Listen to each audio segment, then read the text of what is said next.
नमस्कार, मैं हूं प्रदीप कुमार। आप देख रहे हैं पॉलिटिकल आइडिया। पॉलिटिकल आइडिया के आज के इस अंक में आप सभी दर्शकों का बहुत बहुत स्वागत है। मित्रों, आज हम बात कर रहे हैं तेजस्वी यादव की और राहुल गांधी का।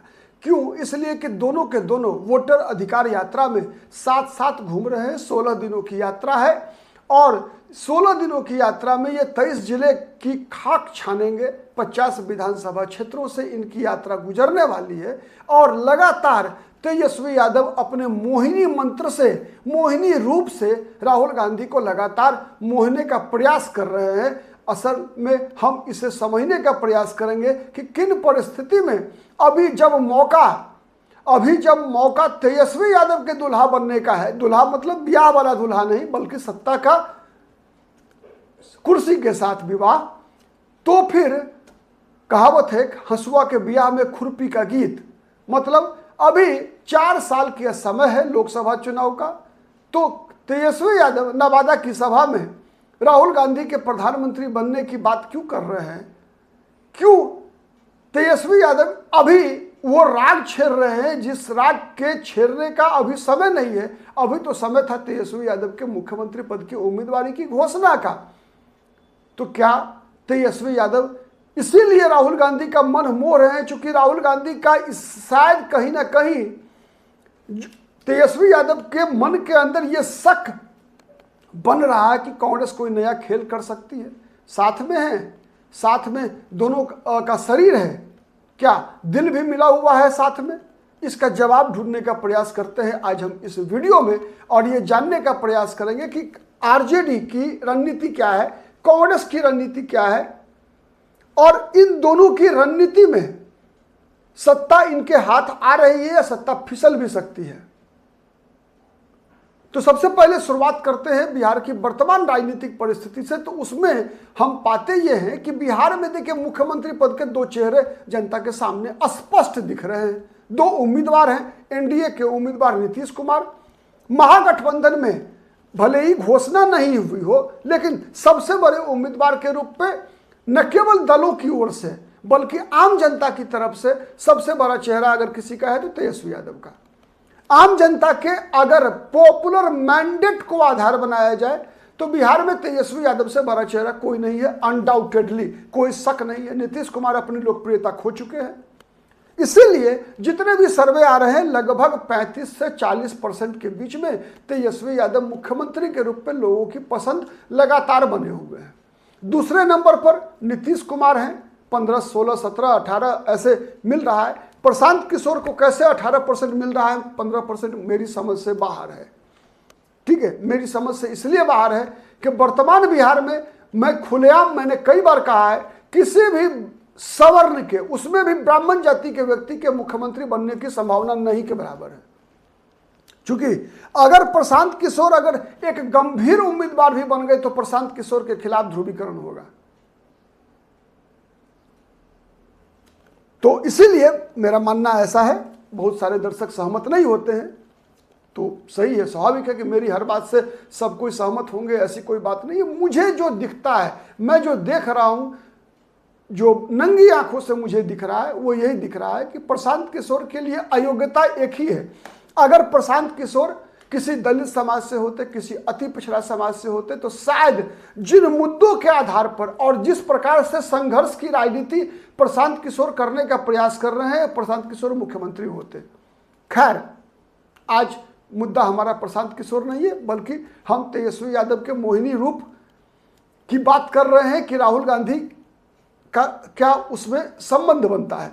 सबसे पहले समझिए इस बात को कि तेजस्वी यादव लगभग 35 से 40% लोगों की पसंद है मुख्यमंत्री के रूप में।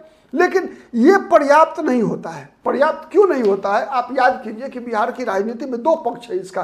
पहला पक्ष तो है कि मुख्यमंत्री बनने की संभावना, दूसरा पक्ष कांग्रेस का हित में बताऊंगा आपको। अब तक देखा ऐसा गया है, जब से तेजस्वी यादव, चूंकि 2015 का विधानसभा चुनाव जब तेजस्वी यादव लड़े थे तो नीतीश कुमार को ही मुख्यमंत्री पद का उम्मीदवार बनाकर चुनाव लड़े थे, याद है? वैसे ही जैसे 2015 का विधानसभा चुनाव छोड़कर बीजेपी सब बार नीतीश कुमार को सीएम का उम्मीदवार बनाकर चुनाव लड़ती है। इस कारण से खेल क्या हुआ है कि तेजस्वी यादव को भी बहुत सारे ऐसे लोग जो ये 35-40% के अंदर हैं, जो तेजस्वी यादव को सीएम देखना चाहते हैं, लेकिन उनको नीतीश कुमार से भी बैर नहीं है। और ऐसे मतदाता इस 35-40% में लगभग 7-8% ऐसे लोग जो निश्चित रूप से हैं, जिनको तेजस्वी यादव सीएम चाहिए लेकिन नीतीश भी मिल जाए तो कोई दिक्कत नहीं है। और उसका कारण था 2015 का विधानसभा चुनाव, जब ये दोनों पार्टियां एक साथ लड़ी। ऐसा हो जाता है जब आप साथ में आते जाते हैं, और नीतीश और तेजस्वी यादव लगातार 2 चुनाव साथ में रहे, 2 बार साथ में आए, 15 से 17, फिर 22 से 24। इसका असर क्या होता है कि एक दूसरे पार्टी के जो समर्थक होते हैं उनके अंदर जो एक राजनीतिक प्रतिबद्धता होती है वो खत्म हो जाती है, राजनीतिक प्रतिबद्धता खत्म हो जाती है। पसंद तो बरकरार रहता है, लेकिन नापसंदगी की दीवार गिर जाती है, नापसंदगी की दीवार गिर जाती है। मतलब तेजस्वी तो अच्छे हैं, तेजस्वी चाहिए, लेकिन नीतीश भी आ गए तो कोई दिक्कत नहीं है। ये आरजेडी के बहुत बड़े मतदाताओं के अंदर एक चीज है जिसका नुकसान तेजस्वी यादव को होता रहता है, और तब ज्यादा नुकसान बढ़ जाता है तो जब नीतीश कुमार इस बात की चर्चा करते हैं अपनी सभाओं में, या नीतीश कुमार एंड कंपनी, नीतीश कुमार के सहयोगी बीजेपी हो और जो भी लोग हैं सब मिलकर, तो नीतीश कुमार ये जो एक वोटर है जो तेजस्वी यादव चाहिए लेकिन नीतीश भी चल जाएंगे के अलावे नीतीश ही चाहिए, उनको भी अट्रैक्ट करते हैं। तीसरा होता है कि तेजस्वी नहीं आए इसीलिए नीतीश भी चाहिए, नीतीश चाहिए। तो ये तीनों मतदाता वर्गों के पसंद बन जाते हैं नीतीश कुमार, जिस कारण से तेजस्वी यादव के अभी जो आपको ये 35 से 40% लोग दिख रहे हैं, वो यदि ऐसी परिस्थिति बनती है जब, तो इसमें क्षरण आने लगता है। और यदि आ भी गया ये 35 से 40%, तो इसके खिलाफ इससे बड़ा ध्रुवीकरण हो जाता है। ये 40 के खिलाफ 45% लोग एकजुट हो जाते हैं। तो ये लेकिन जो नीतीश कुमार को पसंद करने वाले लोग हैं, वो जैसे तेजस्वी को पसंद करने वाले लोग नीतीश को स्वीकार कर लेते हैं, लेकिन नीतीश को पसंद करने वाले लोग जो है वो तेजस्वी के लिए तेजस्वी को स्वीकार नहीं करेंगे। उनके लिए तेजस्वी यादव स्वीकार्य नहीं है। एक कारण है राहुल गांधी की चिंता का। राहुल गांधी को भी इस बार लग रहा है ऐसा है कि कुछ कांग्रेस को अलग प्रकार से राजनीति करनी चाहिए। तो ये सबसे प्रमुख कारण है जिस कारण से तेजस्वी यादव की उम्मीदवारी की घोषणा अब तक राहुल गांधी नहीं कर रहे हैं, और जिस कारण से तेजस्वी यादव को लगता है कि अगर उनके संकट यह भी है, एक और संकट में पहले बोल दूं फिर दूसरी में आता हूं। तेजस्वी यादव को यह लगता है कि अगर तेजस्वी यादव के मुख्यमंत्री पद की उम्मीदवारी की घोषणा नहीं हुई, मुकेश सहनी को भी लगता है, जब प्रासंगिक है इसलिए मैं जोर देता हूं, तेजस्वी यादव और मुकेश सहनी दोनों को ऐसा एहसास है कि अगर इन लोगों के मुख्यमंत्री और उप मुख्यमंत्री पद के उम्मीदवारी की घोषणा पहले नहीं होती है, तो फिर जो इनके जो परमानेंट वोट बैंक हैं, जैसे तेजस्वी यादव के यादव समाज के लोग, कई विधानसभा सीटों पर आरजेडी का या महागठबंधन का साथ छोड़ दे सकते हैं, वो बीजेपी के साथ जा सकते हैं। विशेषकर वहां उन विधानसभा सीटों पर जहां पर कि महागठबंधन का या एनडीए के खिलाफ कोई मजबूत मुस्लिम उम्मीदवार मिल गया तो उसके खिलाफ ध्रुवीकरण हो जाएगा, और तेजस्वी यादव की जाति के लोग भी, मुकेश सहनी की जाति के लोग भी जातीय पहचान को मिटाकर अपनी हिंदू पहचान को ज्यादा बड़ा बना लेंगे। ऐसा कई चुनाव से हो रहा है। यह डर भी राहुल गांधी के मन में है, और उसका सबूत चुनाव परिणाम भी है। आप चाहे 2020 का विधानसभा चुनाव का परिणाम निकालिए, आंकड़े, या 2024 के लोकसभा चुनाव के आंकड़े निकालिए, आप देख लीजिए सीमांचल का, मिथिलांचल का, कोसी का, चंपारण इलाके का, इसी प्रकार के समीकरण मिलेंगे आपको। आप कहिएगा फिर मगध में क्यों नहीं होता है? मगध में इसलिए नहीं होता है कि मगध प्रमंडल में एक सबसे बड़ा कारण है कि मुस्लिम मतदाताओं की संख्या कम है उत्तर बिहार की तुलना में। जिन क्षेत्रों की बात मैंने कहा, दरभंगा प्रमंडल, दोबारा मैं रिपीट कर रहा हूं, कोसी, पूर्णिया प्रमंडल, सीमांचल, चंपारण, सारण, ये जो प्रमंडल हैं इनमें चुनावी मुद्दा मुसलमान का बनना तय है। एक दूसरा, मध्य बिहार में क्या है, मध्य बिहार में जमींदारी मतलब बड़े बड़े भूमिपति अगर देखेंगे आप तो सामान्य जाति के लोग भी हैं, राजपूत हैं, भूमिहार हैं। बक्सर रोहतास के इलाके में देखेंगे तो ब्राह्मण लोग भी हैं जिनके पास जो जिसे बोलते हैं ना कि जमींदारी टाइप का। तो प्रायः क्या है कि हर गांव में देखेंगे आप, पंचायत में देखेंगे, शहर में देखेंगे, जब कभी भी ध्रुवीकरण होता है तो मजबूत व्यक्ति के खिलाफ ध्रुवीकरण होता है।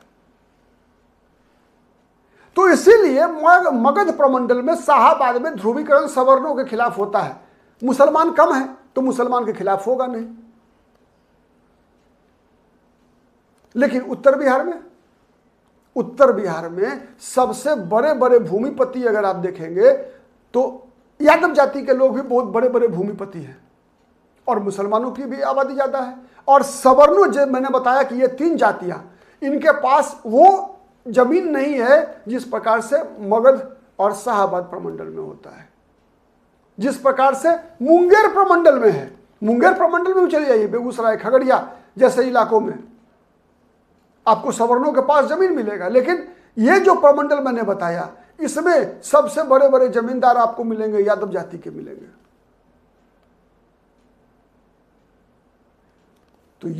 तो इसीलिए यहां जो ध्रुवीकरण होता है वो होता है मुसलमानों के खिलाफ, वो होता है यादवों के खिलाफ। पहले एक जमाने में कांग्रेस के समय में ये ध्रुवीकरण हुआ करता था ब्राह्मण के खिलाफ भी। लेकिन अगर आप विगत 3-4 चुनाव का परिणाम निकालकर देख लें तो आपको स्पष्ट दिखेगा, क्योंकि ब्राह्मण उम्मीदवारों की संख्या घट गई, ब्राह्मण अब उम्मीदवार भी नहीं होते हैं। अगर पिछली बार एनडीए की बात कर लीजिए तो दरभंगा जिले में 2 ब्राह्मण उम्मीदवार थे मात्र, एक जनता दल यूनाइटेड का, दूसरा भारतीय जनता पार्टी का। तो ये परिस्थिति है। तो ये सबसे बड़ा कारण है जिस कारण से राहुल गांधी इन कारणों से अब तक घोषणा नहीं किया है तेजस्वी यादव की हुई है। दूसरा कारण एक और है। दूसरा कारण यह है कि राहुल गांधी को कहीं ना कहीं ये एहसास हो गया कि बिहार, उत्तर प्रदेश जैसे राज्यों से राहुल गांधी और कांग्रेस पार्टी का अस्तित्व मिटने का सबसे बड़ा कारण था कांग्रेस पार्टी की गलत चुनावी रणनीति। अब तक कांग्रेस पार्टी आरजेडी की बी टीम बनकर काम करती थी।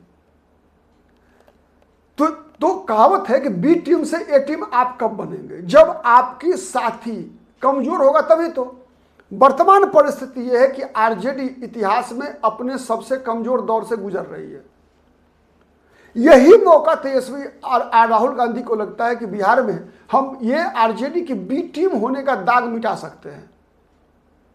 और इस एहसास को पैदा करने में कहीं ना कहीं आरजेडी और आरजेडी के गैर कांग्रेस सहयोगियों की भी बहुत बड़ी भूमिका रही। जब विगत 6 महीने के अंदर कई बार आरजेडी हो, सीपीआई-एमएल हो, मुकेश सहनी की पार्टी के लोग हो, इन लोगों ने बयान ये लगातार दिया कि कांग्रेस पार्टी चूंकि 70 सीटें लड़ी थी और उसमें मात्र 19 जीत पाई थी, मतलब स्ट्राइक रेट सबसे ज्यादा खराब रहा था कांग्रेस पार्टी का। इसीलिए तेजस्वी यादव 2020 में मुख्यमंत्री नहीं बन पाए।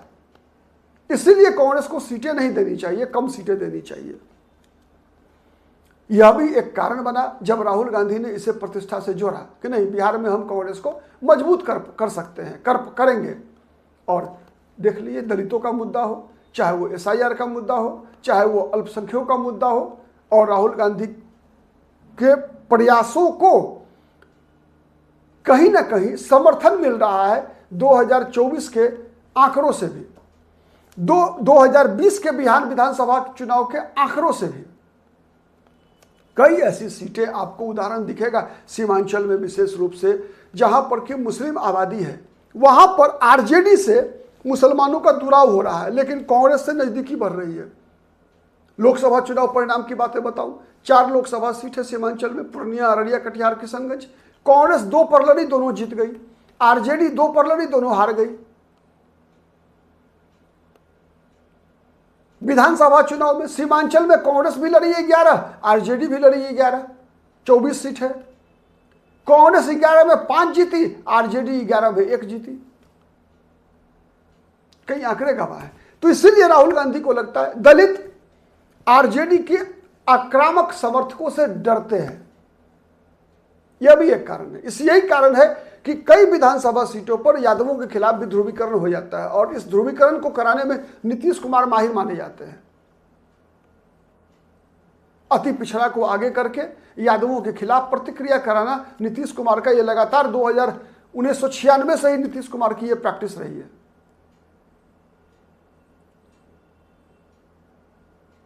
तो यह भी एक कारण है। तो राहुल गांधी के निशाने पर दलित भी है, मुसलमान भी है, अति पिछड़ा भी है।